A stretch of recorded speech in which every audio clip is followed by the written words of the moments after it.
Dusk Towers. So pretty good map for both races, although this is super devalued by SOS, if I remember, or no, by Solar, yeah. If I remember correctly. It's easy for a Pross to hold a third here, and often a fourth.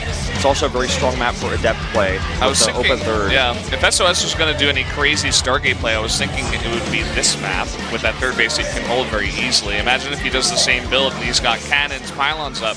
Definitely could do a number. Guys, we're going to jump into game number 3 now. Go into Dusk Towers for SOS versus Solar.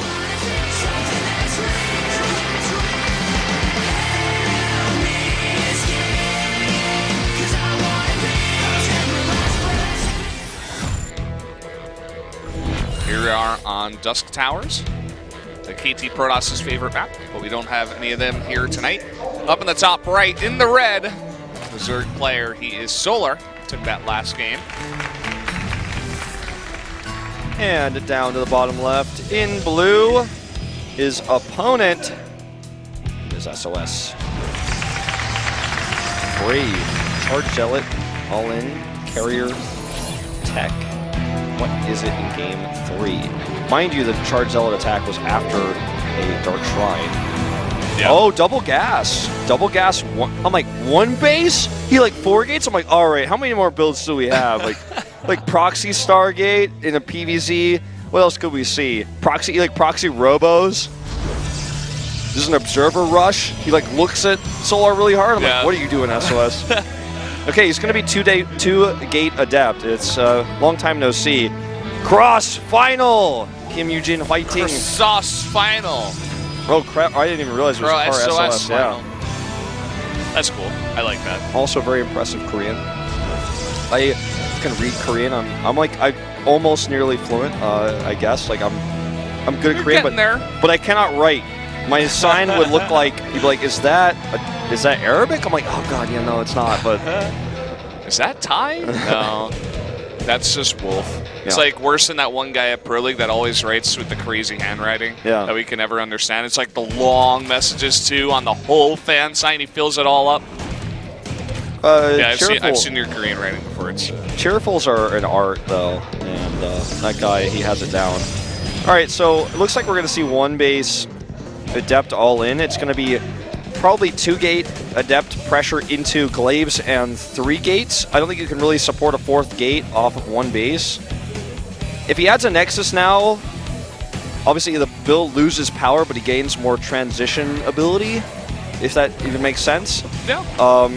This is already scouted by Solar. He starts a safe Baneling Nest, but he doesn't know the level of commitment yet. He will know when he sees the Twilight Council. The placement of that Twilight Council is smart, so he sees that at the last possible moment.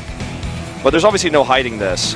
Now, he's making 4 Lings right now. I think he has 2 out, if I'm not mistaken. So this first little bit of pressure can start to snowball here. He needs to make a lot more Lings than this. Depends on the positioning of the Adepts and where they can get into, where they can shade to. Already, he decides to cancel his shade, even though the main is pretty barren. Like, he could have just gone in there and started to do a number against those drones, but this definitely speaks to the fact that he wants to keep all of his Adepts alive and go for a very strong push. This is going to be 4 gates with a forward gate as well. Yeah, the 4th will be the forward. That makes sense. Obviously, this is super all-in, especially 4-gate Adept is hard to support. You can only really get a few Warpins, and you won't be able to use all 4 gateways. I think the reason why he didn't shade before was because he thought there were Lings hidden, when in fact, Solar just didn't make that many Lings. In fact, he made a decent amount of drones, so he's got a nice drone count right now to make units to defend this, and he already has 14 Lings. The micro, obviously on both sides, is going to be very important here. Solar has seen everything, too. I mean, he saw no back Nexus, he sees a 3rd gate. I'm sure he's hit this build a lot of times, so maybe he even assumes there's a 4th forward gate. Look at this Spore Crawler, too. This Spore Crawler will help zone the Warp Prism. Actually, no, what? There isn't no Warp Prism with this push. There's no Warp Prism, yeah. I guess he's doing it just in case there's DTs, too, because he saw the Twilight Council, the Dark Shrine could be hidden. I was thinking it's smart. I'm like, yeah, it's Blizzard, Warp Prism. Wait a minute. This is a 1-base Adept all-in with 12 Adepts. Glaives are done. But already a really nice number of roaches being made. He's gone up to 8, I believe, in total. About to have his 8th one out here. Let's see how good are Adepts really. Let's find out. Here they go into the main base.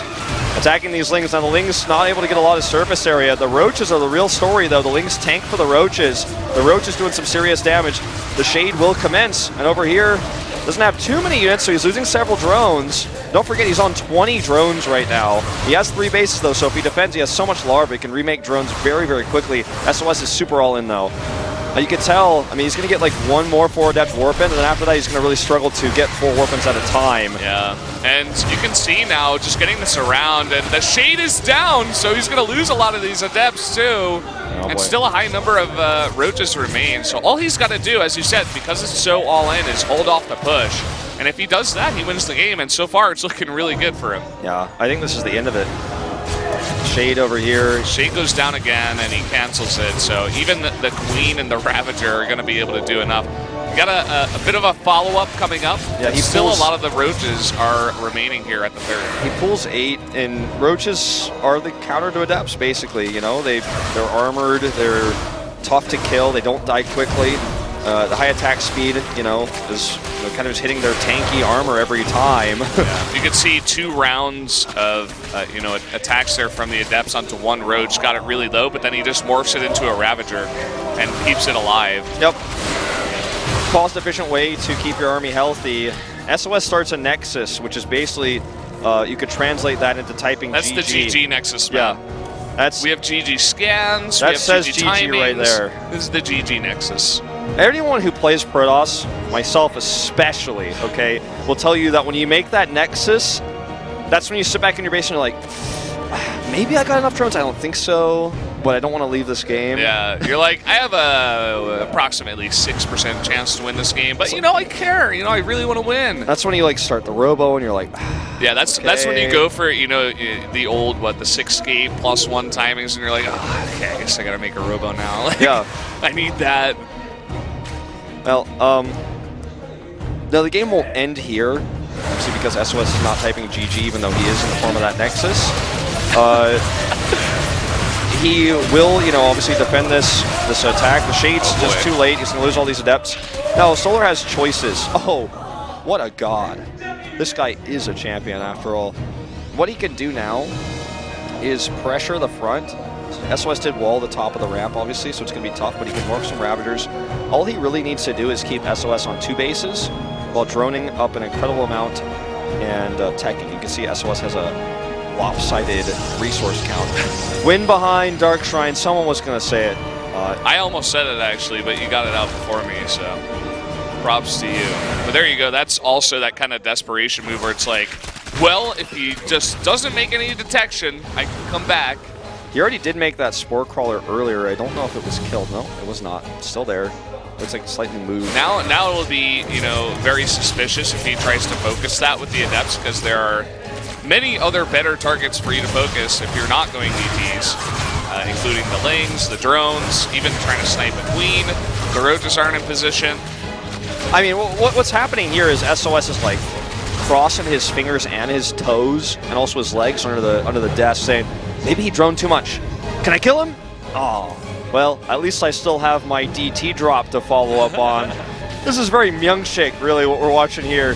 Like, after this, he, like, makes a fleet beacon. I'm like, oh, okay, you've, like, really just tried everything. Templar Archives comes up next, so you get the Archon drop back. He, like, drops a High Templar and feedbacks the Queen. I'm like, all right, it may be just time to get out of the game. We'll see. I mean, obviously, this has a chance. If he goes in and targets down the Spore Crawler immediately, while distracting with these, okay, he distracts with these, targets the Spore, maybe he can get the hatch. Let's see. Here we go. All or nothing right now. Drawing these units away.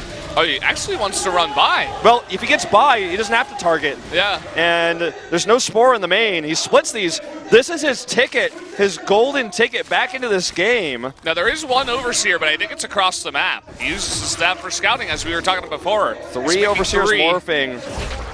And suddenly, SOS evens up the worker count and stops a lot of mining. No units here, so even though he's detected, he's still able to find some more damage. 7 kills, looks like probably 8 in total. This one might swipe one more. Targets down at some larva even, which is one thing you can do with DTs if there's nothing else to kill to hatch. Hey, he's getting more. A little bit of a slow reaction here from Solar. And 10 drones in total. Now, the reality is there's no way this Nexus stays up because Solar knows about it, and he has 5 times the army size.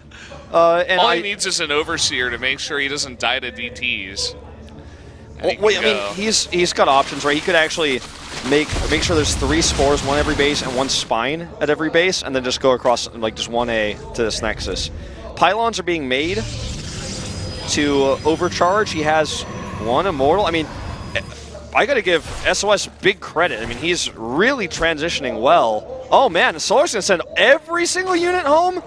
This is absolutely a still winnable game. 1 DT pulls 93 army supply of units back home. Then, yeah, I guess he can hold this third base. I was gonna say he has 4 Overseers. Where are his Overseers? He's making another one, and you can see the chrono boosted Immortal production is the answer here for SOS with this very high Roach count, but he only has 2. He needs to keep this Mothership core alive. If he mismicros this and loses it to Ravagers, he cannot hold this. It's not in position yet anyways. It's out of range to overcharge. There comes the overcharge, but Lings are already in. Here come the Roaches as well. Force fields are too late, and I think that will probably just break the back of SOS. Way too much stuff here from the Zerg. This is just the follow-up from the failed all-in. Here come the probes. Not going to help out in the defense. And that's going to be game number 3 going over to Solar here. A pretty crushing defeat. 1 base, it's been a long time. Dust Towers, I don't know if that would have been the map to do it on, but he chose it. GG. Creative 4-gate Adept all in. What are we going to see next from SOS? Solar just needs to deflect 1 more of these crazy, feel like trick builds coming out from the sky. He's freestyling hard. Yeah, I thought it was just going to be an Oracle, proxy. Get those 2 gases out. You go 1 base, you try to sneak it over there really fast when Solar's not expecting it. You get a lot of drones, and it's like, okay, you just expand behind it. But the 4-gate Adept, it was like, I don't know. If it gets scouted, you could just get those Roaches out in time, it seems. Or maybe you have to push sooner with less Adepts. Not really sure. I mean, it was well executed. It's good strategy. Very viable. I know we don't see it in competitive play, but it's because it's a cheese, right? Cheese strategies are always viable, usually seen in high-stakes matches like this, not usually in the final game, usually in a middle game of a series like that one. I'm starting to see a theme here, though, in this series. We see hidden tech gets scouted, counter gets made, SOS GG loses the called, game. Yeah. The only time that he won in this series so far was when he did the Charge Zealot build, which was scouted, but not exactly, because he probably thought it was Adepts, and it was actually Archon Charge Zealot. The Roaches were not enough. He couldn't deal with the Archons. The micro was good. But in the remaining games, Tech gets scouted, Tech gets shut down. So let's see if he just plays Standard here in the next game. I mean, SOS is a great player who can play cheese games and play Standard. Yeah. But I think it may be time to go to the Standard side of the coin here. That's what we always talked about with SOS, right? What really makes a great player in general is one that is so good at macro games, but also can mix in crazy, wonky stuff, which is why, Hero seems to have so much trouble with SOS, because Hero plays very standard, very straightforward. SOS reads him like a book. He's like, okay, I'm going to do this crazy thing, and you're not going to scout me. And he takes a 3-0. He beat him in IEM Grand Finals at times. He just has Hero's number, right? But against players like Solar, who are like, no, I know who you are. I'm going to make a speed Overseer and just see everything in your base. Well, then, if it gets scouted, you could just make the counter, as we were saying. Yeah, and especially on these 2 big maps, Frost and Dust Towers, you have a lot of time to work with to make that counter. And maybe the thing that SOS is perhaps banking on here is that it will take a while. I don't know what's going on over there. Oh, we got some Star League badges. Whoa. Very impressive. It's almost as good as my collection. I have more. Wolf showing up everybody today. Yeah. There's some really cool badges in there. The Abraham Lincoln Dream one, I forgot what that was, why that was Abraham Lincoln again, but that was my favorite. The American Dream. That's what Yumi and Moonglade thought, but I don't think that's actually what it was. I'm not really sure. But that one's great. I love that one. Yeah. Is it because Dream wears a top hat? I don't think so. Does he have a beard? No. Yeah, what else could it be? He watched that really bad zombie movie with Abraham Lincoln. Maybe he liked it a lot, and he was like, I want that to be my icon. I think it's the American Dream. We never confirmed it, but, So as I was saying, I think maybe on these larger maps, what he's banking on is it takes too long for the Overlord to scout, so he gets away with it. But Solar is just not. He's not playing like that, you know. He's playing like Dark plays, which is always scouting all the time, everything. Overlord speed in every game. I scouted you 8 times, but like I will scout you a 9th time just to be sure what you're doing. And I mean that's really what's happening here. SOS, if you play standard, then you have to outplay the player, his mechanics, his macro. You know, you go into a deeper, straight-up game. And that's hard to do against someone like Solar, right? Yeah. Even if you are SOS, I mean, Solar's a fantastic player. The reason for this delay, guys, is actually Solar just came up here and went to the bathroom. So we're going to get into this game in just a second. Yeah. Definitely tell your friends to get into the stream. This is more of a longer day just because we have that Archon kind of show match thing. Offer some money off there, but then we get into the meat of it, and obviously 4 best-of-5s can take longer than a normal day. I hope SOS wins this game so we get to see like 4th and 5th cheese from him, basically, in this 4th series. 4th and 5th trickery. Like, even what though other tricks does he have up his sleeve? Yeah, even though I predicted Solar to advance to the finals, I almost want SOS instead because I just want to see he like goes to finals. The finals goes to game 5 too, and he like has 5 different other builds. He gets revenge against Beyond. Yeah, that would be the story. That would be the sick. One. But it would be kind of sad at the same time because he still wouldn't get to go to BlizzCon. But I think it would be gets that. It would be the best storyline for this. I think. If I were the writer, if I was the puppeteer, if I was like pulling the strings, if I was God, okay, I'm gonna play God for a second. He's not out of this yet, though. He is the underdog. He has shown us 3 totally different out there builds. The game 1 build was, to me, the coolest one. I know it was given carrier fan service and stuff in game. Well, he was giving us the fan service, and I was fangirling about it.